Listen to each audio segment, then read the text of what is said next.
Vamos abrir as nossas Bíblias, Isaías 40.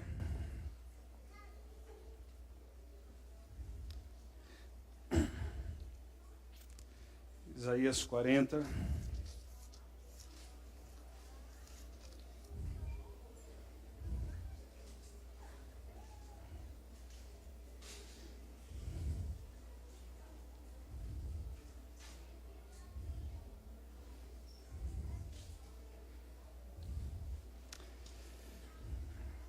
O texto de Isaías, ele está situado num contexto histórico que nós precisamos entrar no texto para entendermos o que o profeta está comunicando àqueles irmãos. Para que a gente possa entender um pouco, houve uma época em que Israel teve 3 reis, é o que nós chamamos o período do Reino Unido, onde Israel teve Saul, Davi e Salomão. Cada um desses reis, eles reinaram durante 40 anos em Israel. Durante 40 anos. E após o reinado de Salomão, o reino se divide. O reino se divide e daquelas 12 tribos do período de Josué que entraram na terra prometida, 10 tribos vão para o norte e 2 tribos vão para o sul. As 10 tribos do norte são conhecidas como Israel e a sua capital é Samaria. No ano 722, o Império Assírio invade o Reino do Norte, invade Samaria e nunca mais o Reino do Norte existe. O Reino do Sul era conhecido e é conhecido como Judá. E Judá tinha sua capital em Jerusalém. E do Reino do Sul veio o Messias, o da descendência de Davi, da tribo do reino de Judá, da semente de Judá, veio o Messias. E o Reino do Sul, ele é invadido pelo Império Babilônico. E o Império Babilônico faz 3 invasões. A primeira invasão, eles levam toda a nata intelectual, todos aqueles jovens que desenvolviam tecnologia, assim dizendo. Dentre eles é levado Daniel, a turma de Daniel. E por causa da idolatria, por causa da desobediência daquele povo, eles se tornam cativos naquilo que nós chamamos Babilônia, naquilo que no Império Babilônico. Não vai dar tempo para isso, eu não vou abrir em Amós, mas tanto o Reino do Norte como o Reino do Sul, eles tiveram algumas características que foram similares. E por que nós precisamos entender isso? Porque um texto pregado fora do contexto, ele serve de pretexto para a gente usar para os nossos próprios interesses. Então nós precisamos situar historicamente. Porque senão nós estudamos a Bíblia como aquelas comunidades que começam a mensagem diferente e termina igual. Sempre a mesma coisa. E a gente fica dando aspirina para doenças sérias.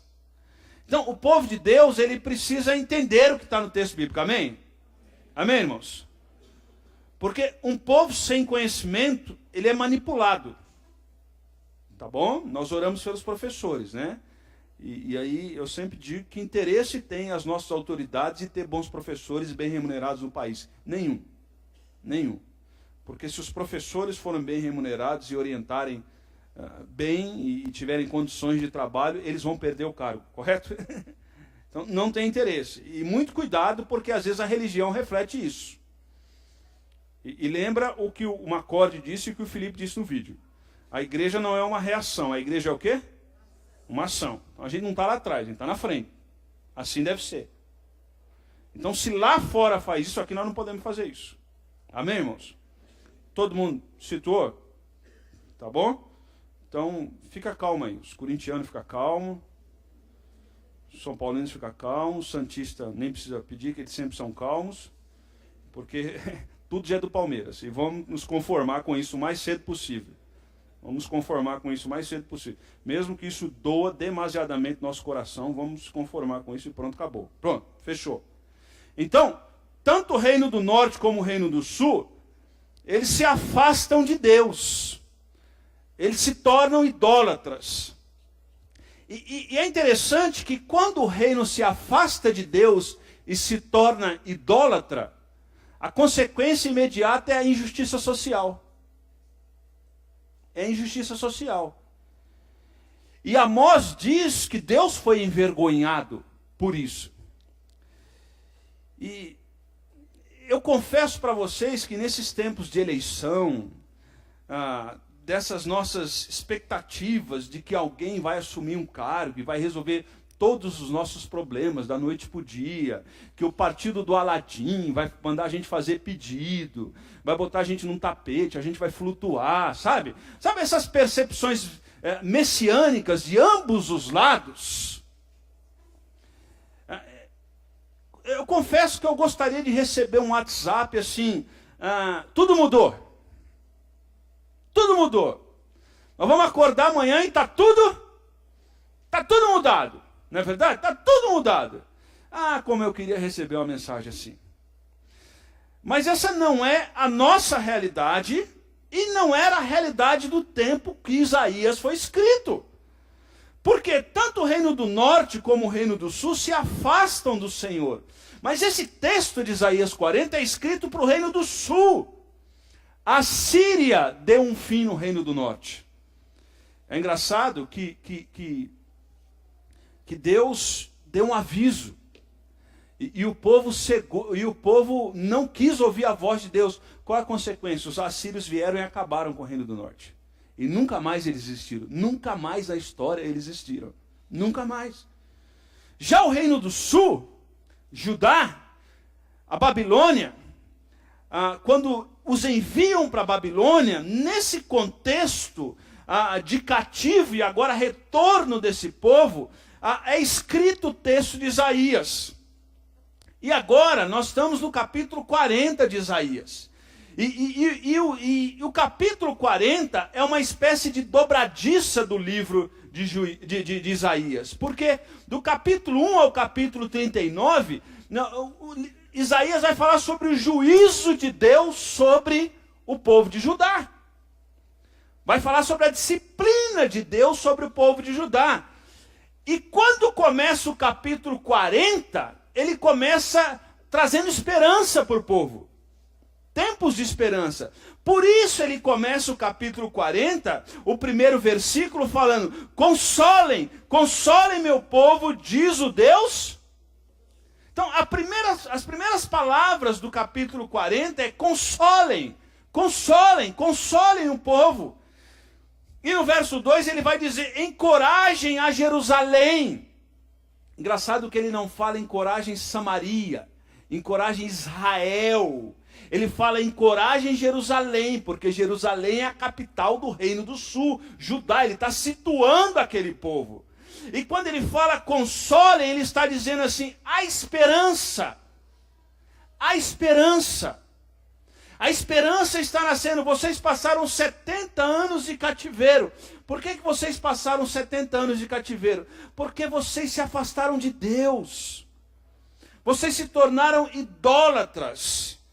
E agora ele diz assim: encorajem a Jerusalém e anunciem que ele já cumpriu o trabalho que lhe foi imposto. Pagou por sua iniquidade e recebeu da mão do Senhor em dobro pelos seus pecados. Qual foi o pecado daquele povo? Eles viraram as costas para Deus.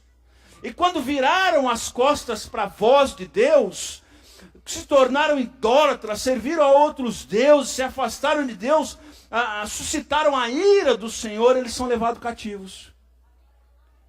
E agora, depois que eles cumprem aquilo que o Senhor determinou, o Senhor disse assim: encorajem a Jerusalém e anunciem que ele já cumpriu o trabalho que lhe foi imposto. Qual o trabalho que lhe foi imposto? Eles pagaram por suas iniquidades. Francis Bacon vai dizer que nós somos livres para tomarmos as decisões que quisermos na nossa vida. Mas nós não estamos livres de escolher as consequências das nossas decisões.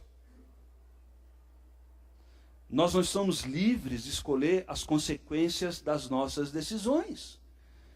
Então aqui o Senhor está dizendo, não, o Senhor está tratando desse povo, o Senhor está tratando desse povo. E quando ele fala aqui que pagou por sua iniquidade e recebeu da mão do Senhor em dobro pelos seus pecados, isso, para quem está recebendo esse texto, que o primeiro público que recebe esse texto não sou eu e você, é o povo de Judá, eles sabem muito bem o que o Senhor está dizendo. Deixa eu dar um exemplo para você do que eles estão dizendo.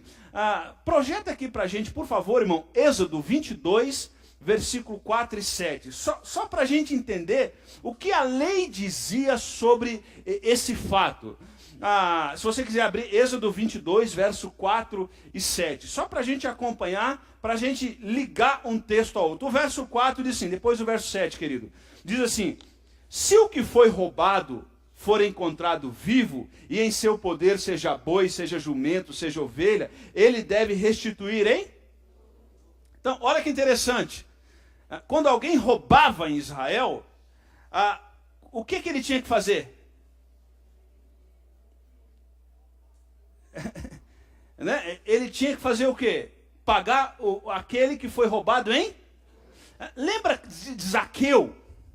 Quando o Senhor confronta Zaqueu, e Zaqueu demonstra um verdadeiro arrependimento, o que Zaqueu fala? Eu restituirei o quê? 4 vezes mais. Olha que interessante, Zaqueu, o arrependimento de Zaqueu verdadeiro. Ele está dizendo, eu não vou restituir quem eu roubei.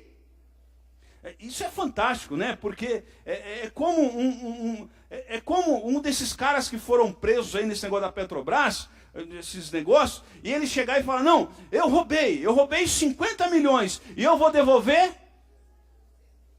200 milhões. Já pensou? Já pensou?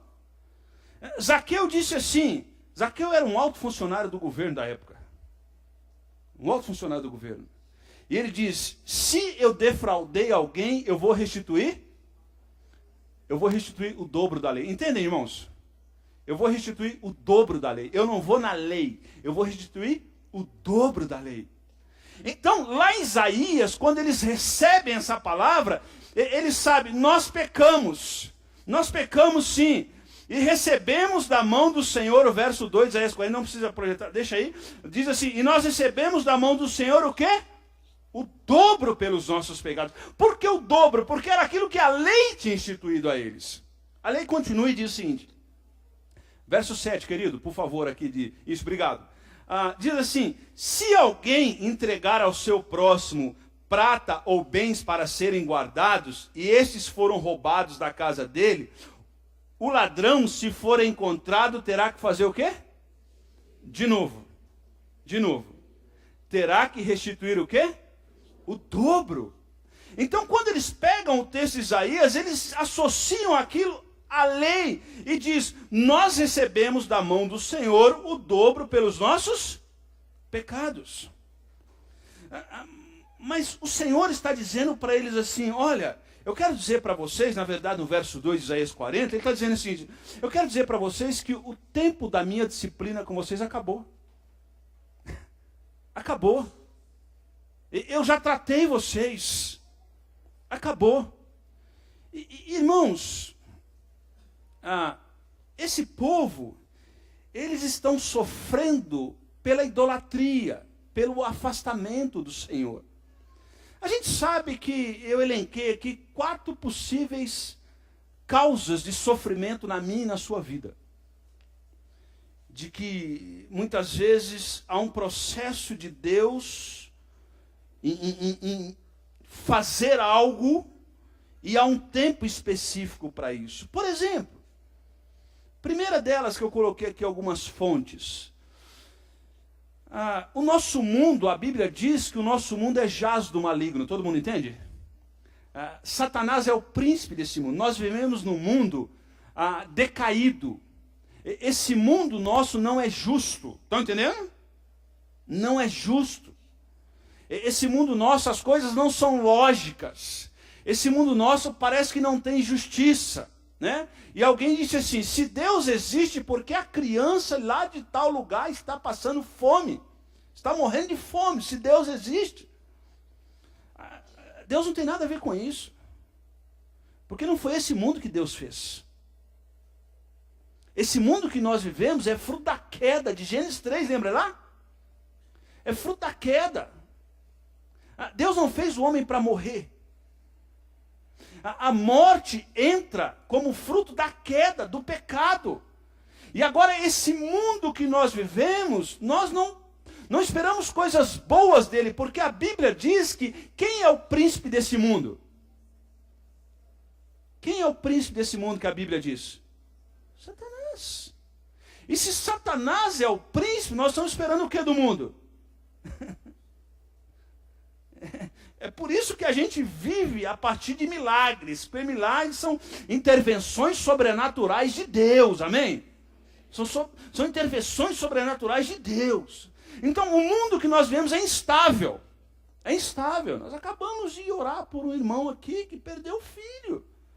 Isso é uma dor que não... Por quê? Porque alguém bateu e caiu e não socorreu. A semana passada ou retrasada, pastores lá da minha região, da minha esposa, vindo de Goiás, passando férias com a família, se acidentou.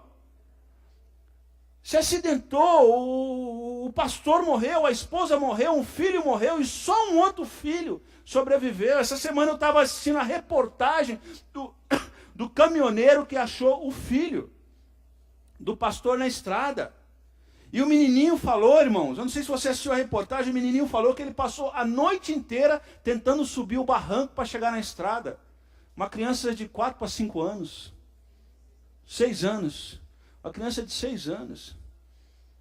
Né? E o caminhoneiro falou, mas você está com sede? Não, eu lambi a água da árvore. E o caminhoneiro passando, ele viu, ele pensou que era um boneco, ele foi e voltou. E ele não conseguia, ele só conseguia chorar.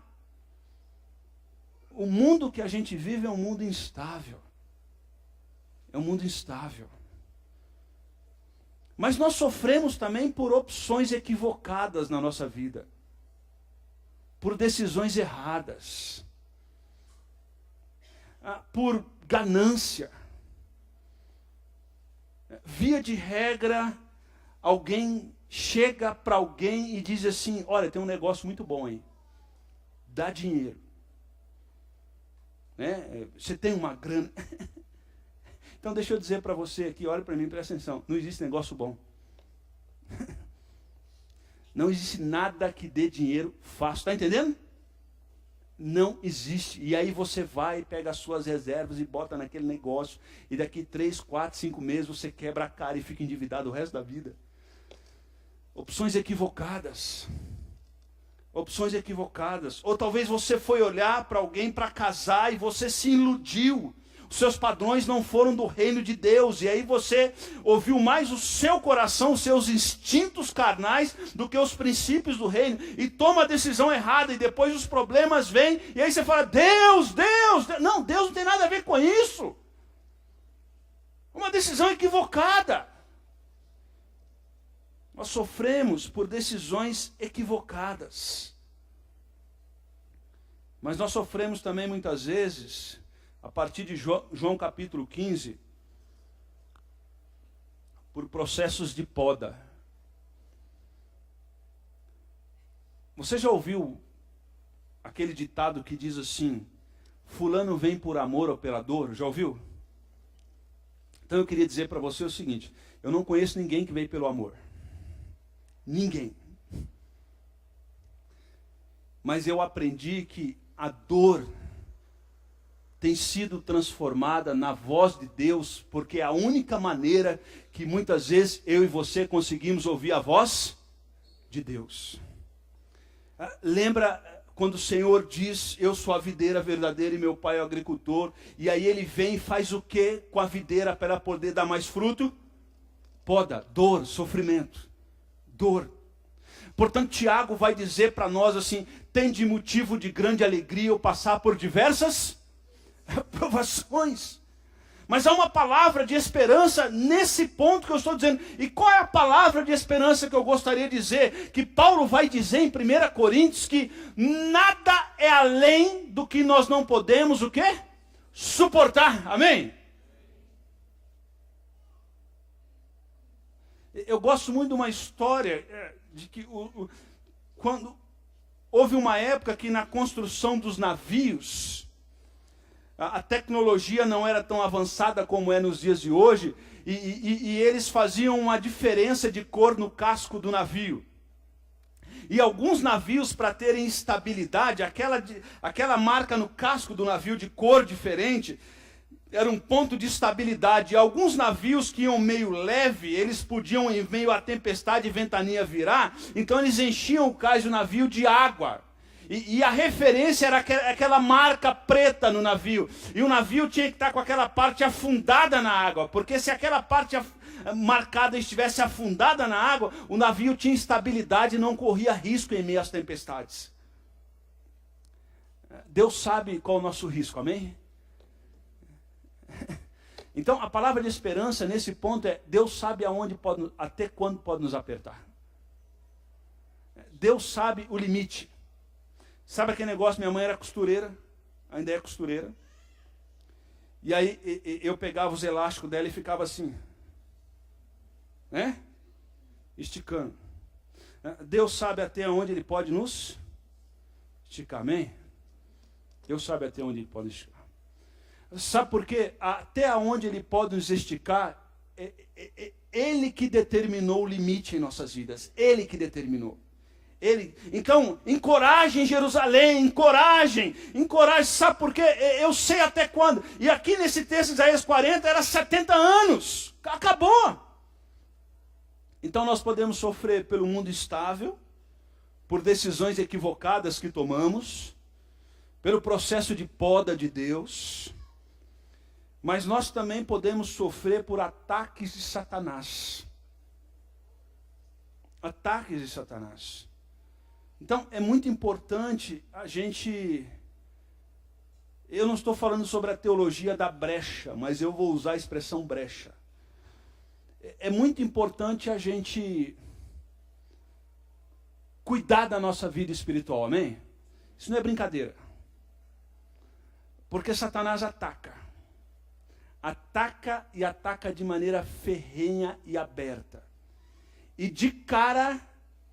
No Facebook, no perfil do diabo está lá. Eu vim para matar, roubar e destruir. Tá bom? Qual é o perfil de Lúcifer? Matar, roubar e destruir. Presta atenção, eu não estou falando de um partido político, eu estou falando do diabo.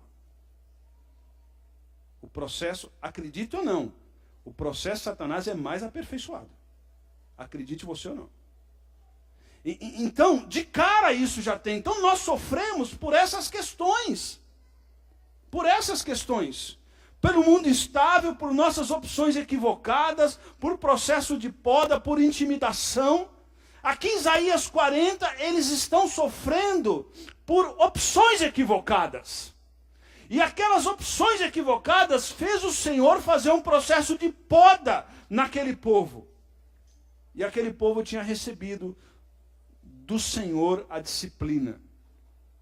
Portanto, Provérbios capítulo 3, versículo 11 e 12, eu vou ler para os irmãos, diz assim, meus irmãos, meu filho, provérbio dizendo, não despreze a disciplina do Senhor, nem se magoe com sua repreensão. Agora preste atenção que isso não cabe muito bem na nossa cultura, mas a Bíblia diz assim, pois o Senhor disciplina quem? Assim como, olha só, pais de nossa igreja. Assim como o pai faz ao filho de quem deseja, olha o que o provérbio está dizendo. que o pai que disciplina o filho, ele deseja o que do filho? O bem. O bem. O pai que disciplina o filho deseja o que do filho? O bem. E disciplina aqui que o texto está dizendo não é o castigo físico só e tão somente. São pais que colocam limites, estão entendendo? Pai que colocam limites. Limites. Esses dias eu estava aqui na rua da antiga feira, que agora é a atual feira na cidade, aqui do lado. Nunca sabe quando é e quando não é. E aí o semáforo quebrou. E o semáforo quebrou e eu vi assim, eu parecia que eu estava na Suíça. Todo mundo parava e dizia assim, pode você primeiro. Aí alguém dizia, não, pode você. Não, não acontecia nada disso. Os carros começaram a entrar e buzinava, e um xingava o outro, e um falava, Deus abençoe, né? E cada um procurando os seus próprios interesses. O semáforo era uma espécie de limitador, disciplina. O semáforo diz assim, você vai, você para, correto? E se tiver um radar, está dizendo assim, eu sei que vocês... Eu sei que às vezes a gente passa, a indústria, não é isso que eu estou dizendo, tá? Eu sei que você vai tentar me burlar. E se você tentar me burlar, eu vou bater aonde? No seu bolso. E a gente só aprende quando bate aonde? No bolso. Então, de alguma maneira, o semáforo de Deus está dizendo, agora vocês param, agora vocês não podem. Agora vocês podem, agora vocês não podem. Então, quando ele diz isso, nos 2 primeiros versículos, ele diz, o tempo de disciplina de Deus acabou, consolem, dê esperança a Israel, dê esperança. Agora, versos 3 ao verso 5, diz assim, uma voz clama, no deserto, preparem o caminho para o Senhor. Façam no deserto um caminho reto para o nosso. Agora, preste atenção que ele usa a expressão deserto. Estão comigo? Ele usa a expressão deserto. Ele fala, uma voz clama, no deserto, preparem o caminho para o Senhor. Lembra de João Batista no deserto? Preparem o caminho do Senhor. Ele usa a expressão deserto, porque ele acabou de falar de disciplina e agora usa a expressão deserto. Essa expressão deserto, ela identifica muito bem esse povo, porque é o espaço da adversidade, lutas, no qual Deus trabalha em nossas vidas e nos convida à transformação. No deserto, Deus trabalha. Lembra quando eu disse para vocês aqui que o sofrimento, muitas vezes, é a voz de Deus para que a gente possa ouvir? Eu lembro quando eu era criança, algumas vezes, e assim, eu era criança, eu era muito injustiçado na escola. Porque eu não tirava nota, e nas reuniões dos pais, os professores me acusavam. Estatuto, que eu ficava cueca, né? Coitados dos meus professores. E aí, quando eu chegava em casa, a minha mãe me chamava num canto, e aí eu já sabia o que ia acontecer. E algumas vezes a minha mãe me pegava assim, com todo amor e carinho, eu sei disso. E ela me chacoalhava assim, falava, menino, você precisa aprender. Tá entendendo? Você precisa aprender.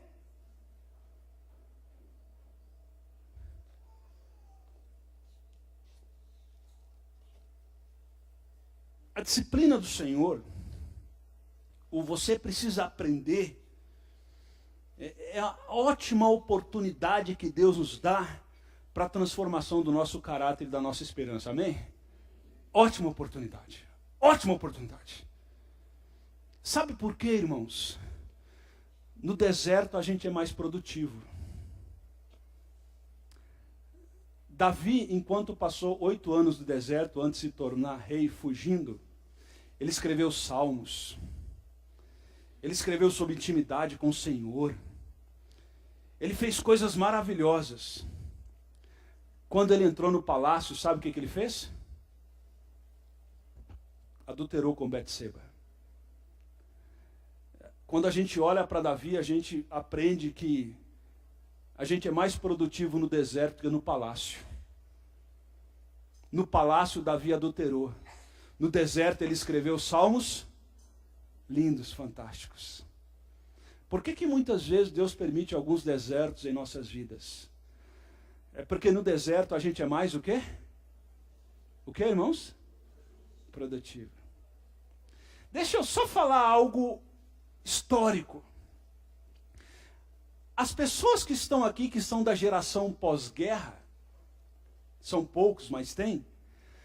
Um camarada fez um estudo e ele diz o seguinte: no mundo todo, as grandes invenções no mundo foram criadas pela geração pós-guerra. As duas outras gerações pós-guerra não inventaram absolutamente nada. O maior legado é Facebook. Por quê? Porque a geração pós-guerra, ela passou fome. A geração pós-guerra não tinha o que fazer, precisavam criar do nada. Sofreram, não tinham perspectiva. E aquilo fez com que eles se tornassem o quê? Extremamente criativos. As próximas gerações, eles não criam. Eles têm assim eles são meio chinês, eles copiam e tentam aperfeiçoar. Por quê?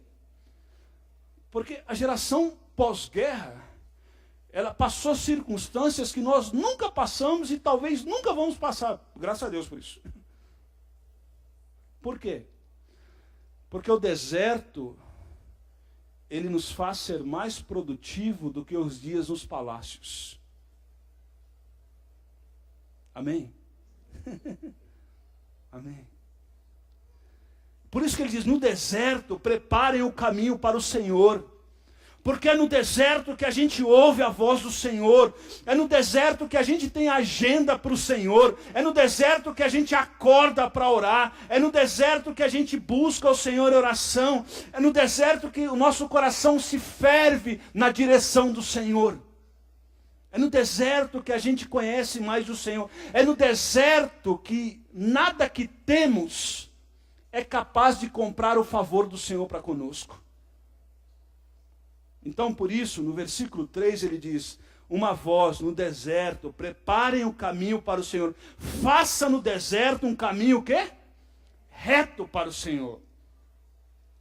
Quem prepara o caminho demonstra a confiança de que Deus já está se movendo em sua direção. É por isso que ele está dizendo isso a esse povo. E ele diz o seguinte, verso 4 e 5. Todos os vales serão levantados, todos os montes e colinas serão aplanados, os terrenos acidentados se tornarão planos, as escarpas serão niveladas, a glória do Senhor será revelada, e juntos todos verão, pois é o Senhor que fala. Pois é o Senhor que fala. Olhe, ele diz assim, todos os vales serão levantados, todos os montes serão aplanados. Essa é uma expressão muito conhecida na época. Porque nessa época não existia governo ou máquinas para abrir estradas. Então, lembra lá na roça, quando a gente ia, por exemplo, da casa para um determinado local, que a gente ia andando numa picada e necessariamente a gente não abriu o caminho. Mas de tanto pessoas andarem naquele caminho, aquilo se torna uma picada. Vai amassando o mato, vai amassando o mato, vai amassando o mato. Então as estradas, elas eram abertas por picadas. E quando as pessoas queriam abrir um caminho, não era o governo que fazia, a própria população tinha que fazer aquilo. Mas tinha um detalhe. Quando o rei ia visitar um determinado lugar, a comunidade, as pessoas se juntavam e eles faziam uma força-tarefa e eles abriam a estrada com os próprios braços e as suas próprias ferramentas. Para que quando o rei passasse, visse aquela estrada bonita e elogiasse aquele povo. Olha o que ele diz aqui. Todos os vales serão o quê? Como que a gente faz isso? São poucas pessoas, não são muitas. Todos os montes e colinas serão o quê? Não há picadinha, está entendendo? É uma rodovia, uma estrada. Como que a gente vai fazer isso? e as escarpas serão niveladas. E agora o que ele diz, sabe por que isso vai acontecer? Porque a glória do Senhor vai ser o quê? O que o texto diz? A glória do Senhor vai ser o quê? Então, quem que vai nos capacitar para fazer isso? O Senhor. O Senhor. Por quê? Não há deserto que dure tanto. E aquilo que o Senhor nos mandou fazer, Ele vai nos capacitar para fazer, amém? Amém, irmãos? Às vezes você mãe, você pai. Você mãe de criança pequena. Senhor, o que eu faço com essa criança? Preste atenção, mulheres. Se Deus lhe deu filhos, Ele vai te capacitar para cuidar, amém? O que eu faço? Né? De repente, lá em casa, depois de 4 anos de casamento, chega um menino. 4,860 kg. 51 centímetros. E de repente começa a chorar e a gente fica procurando o botão para desligar. Como que faz? O que faz? Onde é que faz? E aí Deus vai fazendo o quê? Estão entendendo, irmãos? Os nossos caminhos serão o quê? Aplainados. Vai! E isso aqui é uma palavra de fé para aquele povo. Vai aplainando o caminho. Eles não estão falando, mas ninguém vai vir fazer isso por nós. Olha, preste atenção, muitas vezes a gente fica esperando que pessoas venham fazer a coisa por nós. Deus está dizendo, vai aplainando o caminho. Andem, consolem o povo, dê esperança. O tempo de disciplina acabou. Vai, faça que a glória do Senhor vai ser o que com vocês? Às vezes a gente fica esperando sinal de Deus para fazer as coisas, sendo que Deus já nos ordenou para fazer. Ah, mas se eu fizer, quais vai ser as... A questão não é se eu fizer, quais vai ser as consequências. A questão é, as nossas decisões estão de acordo com a palavra do Senhor? Porque se estiver de acordo com a palavra do Senhor, a glória do Senhor vai ser revelada e o Senhor vai aplainar os nossos caminhos. É isso que está acontecendo no verso 5 e 5 desse texto. Porque abrir uma picadinha para ir ali no córrego pescar é fácil. É fácil. Isso a gente pega a enxada e faz. Mas o texto está dizendo que todos os vales serão levantados. Todos os montes e colinas serão o quê? Vai, faça. Vai, faça. Eu fico imaginando a missão de Noé.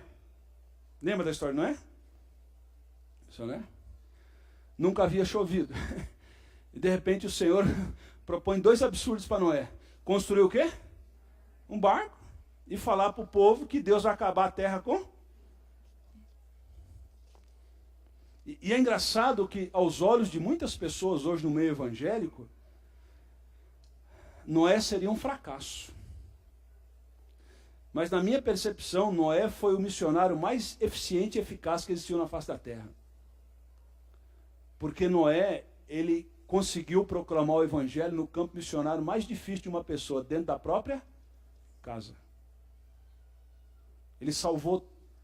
Ele pregou o evangelho à sua família e salvou toda a sua casa. E ele proclamou, e aos nossos olhos ele não teria sucesso, porque a igrejinha dele foi pequenininha. E o Senhor cumpriu a sua palavra. É engraçado que o Senhor não cobra resultado quantitativo. Ele cobra fidelidade, amém? Ele cobra fidelidade.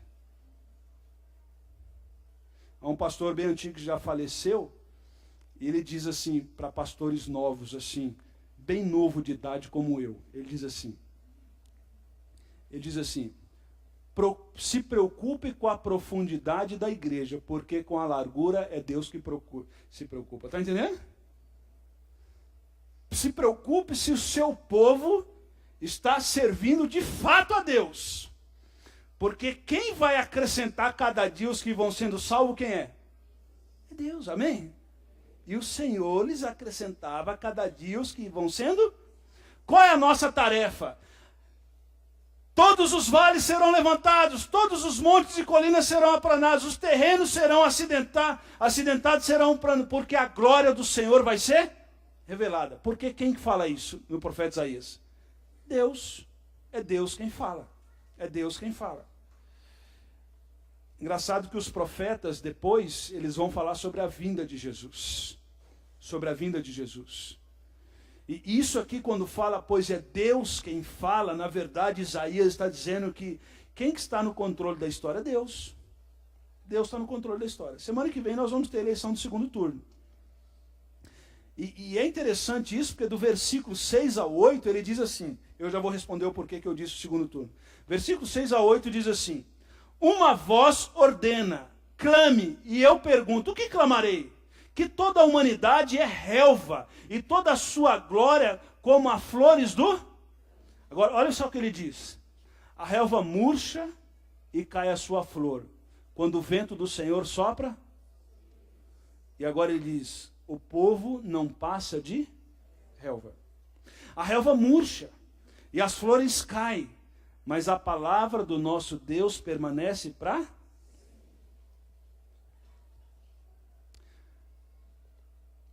O que é o Império Babilônico hoje para nós? Nada. Estão entendendo? O que é o Império Assírio? Nada. O que é o Império Grego-Romano? Nada. Impérios passam. Mas a palavra de Deus permanece. Eu lembro que quando eu era criança, o pessoal falava que o Mikhail Gorbachev era besta. E aquela mancha na testa dele era a marca da besta. Mikhail Gorbachev foi um presidente da antiga União Soviética que fez o processo de mudança política na União Soviética. Quem são as grandes potências? Eles são, a Bíblia diz que eles são como relva. Vai o quê? Vai passar. Quem é? Vai passar.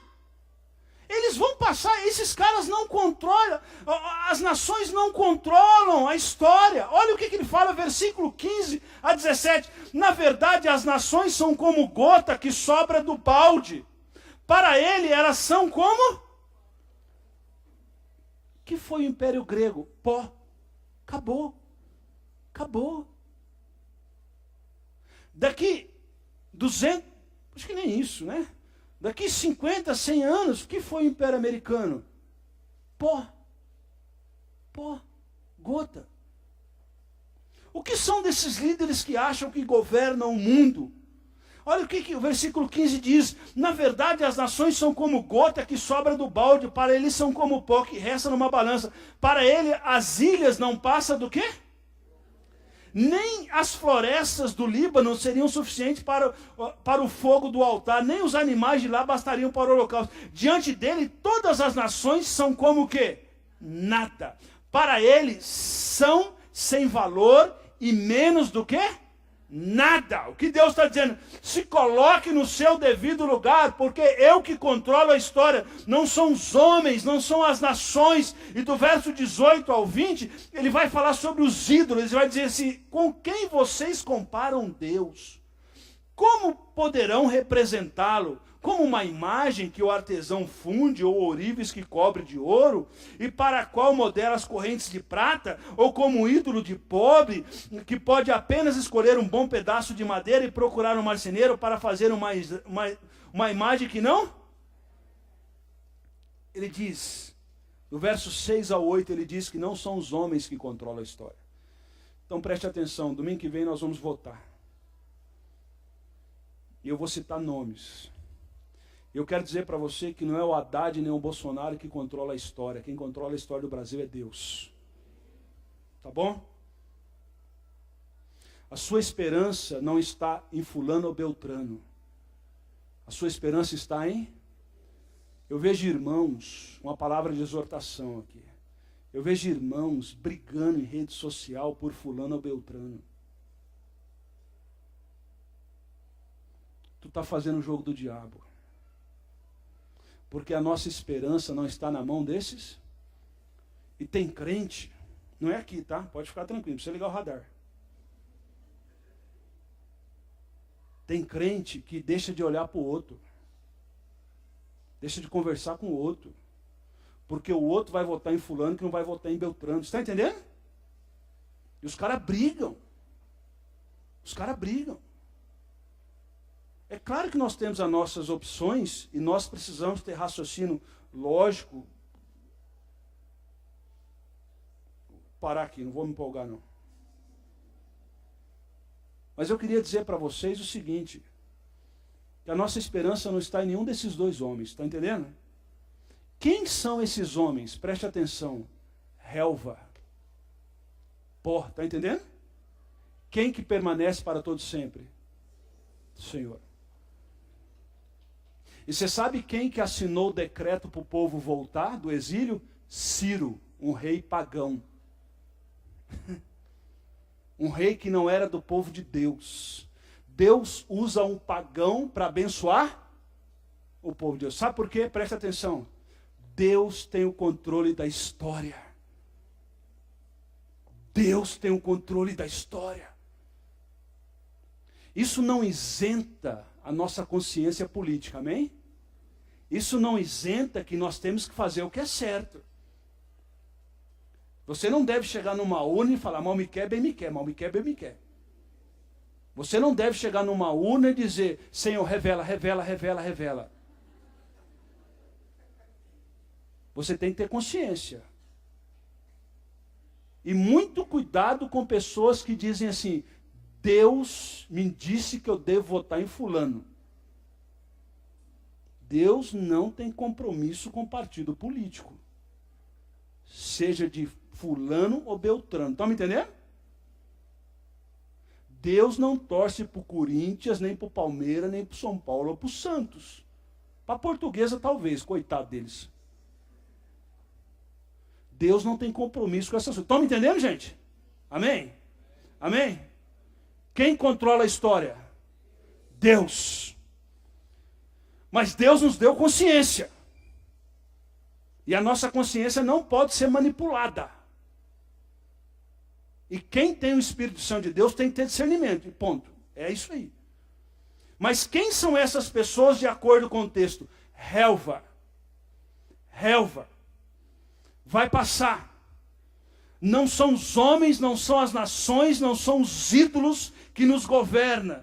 Quem controla a história é o nosso Deus. Olha o que fala, verso 9 até o verso 11, olha o que diz. Você que traz boas novas a Sião, suba no alto monte. Você que traz boas novas de Jerusalém, erga a sua voz com fortes gritos. Erga e não tenha medo. Diga às cidades, o que a gente tem que dizer às cidades? Irmãos, se você falar assim, eu não vou acreditar. Eu vou falar de novo, olha só. Você que traz boas novas de Sião, suba no alto monte. Você que traz boas novas de Jerusalém, erga a sua voz com forte grito, erga e não tenha medo, e diga à cidade de Judá, o que você vai dizer à cidade de Judá? Você está entendendo? Aqui está o nosso Deus. Não são as nações que nos governam. Não são os grandes líderes, não são os ídolos que nos governam. Ele está dizendo, diga, aqui está o nosso Deus. Portanto, ele começa o capítulo 40 dizendo, console o povo e diga para o povo o seguinte, o tempo de disciplina acabou. E grite entre as colinas, grite, aplane o caminho, o Senhor vai vir. E diga, aqui está o nosso Deus. Por quê? Porque ele controla a história. E nada foge do controle soberano de Deus. E aonde Deus nos leva para comunicar essas verdades? No deserto. Por quê? O deserto nós nos tornamos mais produtivos do que os palácios. É essa a lógica de Isaías. O Senhor, o soberano, o Senhor vem com poder, Ele vai dizer, com seu braço forte Ele nos governa, e a sua recompensa Ele dará grande galardão. Mas para a gente acabar, e nós vamos continuar mais uns 2 ou 3 domingos de Isaías 40, mas para a gente acabar, eu gostaria de fazer a referência em mais alguns versículos. Olha o que fala o verso 11. Como pastor, ele cuida do seu. Amém? Com o braço ajunta os cordeiros. E os carrega onde? Mas espera aí. Não foi esse Deus que mandou o povo cativo para a Babilônia? Por 70 anos disciplinando o povo? Esse mesmo Deus que disciplina quem eles ama, agora ele está dizendo, como pastor, ele cuida de quem? Seu rebanho, amém, irmãos? Como pastor, ele cuida de nós. Com o braço, ajunta os cordeiros. Já pensou? E os carrega onde? E o conduz com cuidado. As ovelhas que amamentam as suas crias. Ele está dizendo sobre cuidado e amor de Deus sobre nós. É engraçado que ele cuida do povo no deserto. Como ele cuida? Deixa eu fazer uma referência ao Salmo 23. Salmo 23:1, a tradução hebraica seria bastante justa com o texto se traduzíssemos o texto da seguinte maneira: o Senhor é o meu pastor e de nada tenho falta. Às vezes a gente está acostumado à tradução, o Senhor é o meu pastor e nada. Mas uma boa tradução hebraica seria, o Senhor é o meu pastor e eu não tenho falta. Por quê? Porque Deus é tudo para mim. É isso que ele está dizendo, amém? Deus é tudo para mim. E por que a gente sofre e por que a gente perde tempo? Porque a gente se preocupa com as outras coisas e não Deus. Porque se nós temos Deus, nós temos o quê? Tudo. Tudo. E se temos tudo, não precisamos de mais? Porque temos quem? Temos Deus. Então, aqui Isaías vai dizer, como pastor, ele cuida de quem? Do seu rebanho. Agora, verso 27 e 28, diz assim, por que você reclama ao Jacó? E por que se queixa Israel? O Senhor não se interessa pela minha situação? O meu Deus não considera a minha causa? Eu não vou pedir para você levantar a mão. Mas de vez em quando nós temos esse tipo de pensamento. Qual o tipo de pensamento que a gente tem? Que Deus não está nem aí para a gente. Por que eu passo por isso? Eu vou encerrar com uma história, porque o meu tempo já acabou.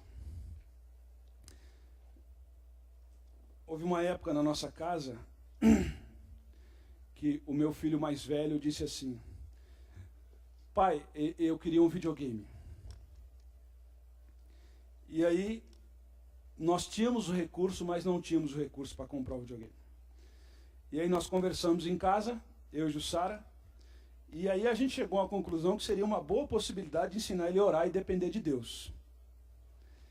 E aí, a gente falou, tá bom, então o pai tem tanto dinheiro, você vai ter que juntar tanto dinheiro, e nós vamos orar a Deus para Deus trazer um videogame nesse preço. E aí nós oramos mais ou menos 8 dias com ele para comprar o videogame. 8 dias. No 9º dia, uns meninos da rua batem na porta de casa. E aí ele ficou muito fervoroso em oração. Né? E a gente falava, ele é bem pequeno, a gente falava, e aí, Deus respondeu a oração? E ele, né? Ele falava para mim, Deus respondeu a oração? E a gente falou, não sei, você que está orando, né? E aí, um belo dia, os meninos batem na porta de casa, e o menino falou assim, você que é o pastor? Eu falei, sou. Você que está procurando um videogame? Eu falei, sou. Pois é, o meu pai vai trocar o meu, e eu tenho um videogame que está novinho e tem mais 18 jogos. Aí a gente é batista, a gente tinha muita dificuldade de crer em milagre. E a gente fala, é cilada.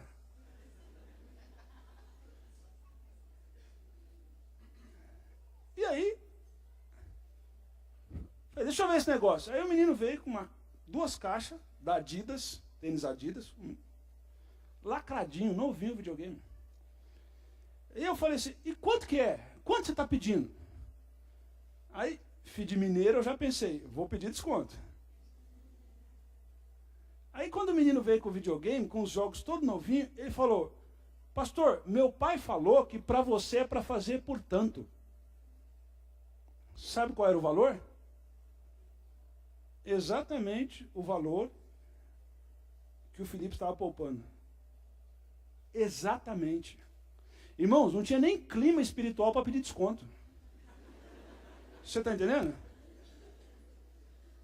Exatamente o valor. O que eu estou dizendo para vocês? Presta atenção aqui. Deus governa o universo. Mas Deus governa também a oração de uma criança que ora por um videogame. Está entendendo? O que eu estou dizendo? Que Deus governa absolutamente tudo. Tudo. Tudo. Como um pastor, ele cuida do seu rebanho. E se for da vontade de Deus que a criança tenha aquele videogame, ele vai ter aquele videogame. Por que você reclama, Jacó? Por que você reclama? Por que você reclama? Você acha que Deus não considera a sua causa? Versículo 28.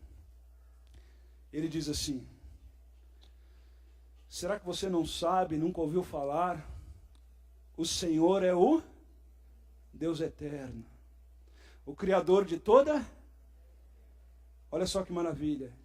Ele não se cansa, nem fica exausto. As mulheres de nossa igreja aqui, é difícil tomar conta de criança, casa, marido, não é difícil? Ai, meu Deus, a gente fica o quê? Exausta. Homens, trabalho, compromisso, a gente fica exausto.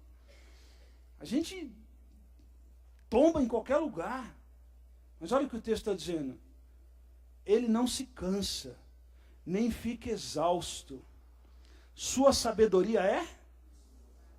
Domingo eu vou falar sobre isso aqui.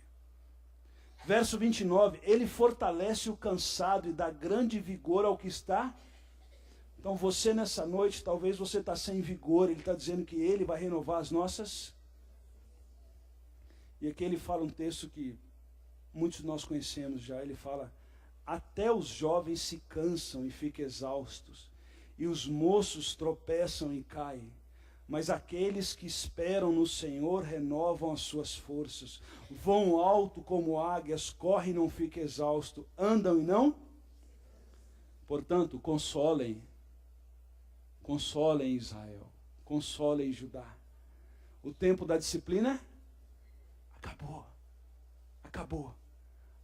Console Israel, porque ele cuida do seu povo assim como o pastor cuida do seu. Qual é a nossa tarefa? Aplanar o caminho. Aplane o caminho que o Senhor virá. Amém, irmãos? Amém? Eu quero encerrar fazendo 3 perguntas para você nessa noite. Primeira pergunta em oração para o nosso tempo de reflexão. Eu estou esperando um WhatsApp de alguém dizer assim, de alguém assim, do lado do trono de graça de Deus, dizendo assim, vai acabar, amém? Amém, irmão? Esse sofrimento vai acabar. Deus está dizendo que vai acabar. A pergunta que eu gostaria de fazer, que eu tenho pensado, estaria Deus disciplinando o nosso país? Pela nossa idolatria e afastamento do Senhor? Se Deus está fazendo isso, nós precisamos fazer como a oração de Neemias, quando ouviu sobre a disciplina de Deus sobre Judá. E Neemias ora na primeira pessoa do plural. Nós pecamos contra o Senhor. Nós pecamos contra o Senhor. Nós pecamos contra o Senhor. É muito fácil, irmãos, acusar fulano ou beltrano ou ciclano. 96% dos executivos no Brasil dizem que raramente um contrato é fechado dentro de uma empresa sem suborno. Isso indica que a corrupção não está só no mundo das autoridades políticas, mas está no mundo privado também. Estaria Deus disciplinando o Brasil? Precisamos orar. Segunda pergunta para a nossa reflexão. Diante das lutas e adversidades do presente, como igreja, como nação, como família, nós temos confiado e esperado pela glória do Senhor na história. Os homens são como relva, mas o Senhor permanece para quê, irmãos? Sempre. Seja quem ganhar a semana que vem, e numa hora dessa no culto nós já vamos saber quem é. Seja quem ganhar, daqui a alguns anos esses homens serão como relva, mas o Senhor permanecerá para em quem nós confiamos. Aplane o caminho, a glória do Senhor que foi revelada em Jesus, e agora a igreja de Jesus sinaliza o reino. Em tempos de crise, em quem nós temos colocado a confiança? E eu quero em oração citar o verso 31. Mas os que esperam no Senhor renovam as suas. Então nessa noite talvez você entrou aqui fraco. E talvez nessa noite o Senhor diz, renove as suas esperanças em quem? No Senhor, porque Ele vai renovar as nossas forças.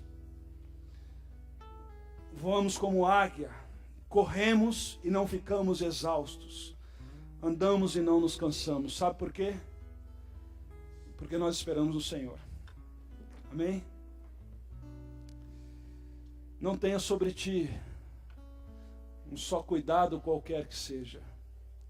E qual é o nosso trabalho? Descansar no Senhor. Vamos abaixar nossa cabeça. Vamos orar. Em oração, eu gostaria de pedir para você, aí onde você está em oração, façamos como Neemias.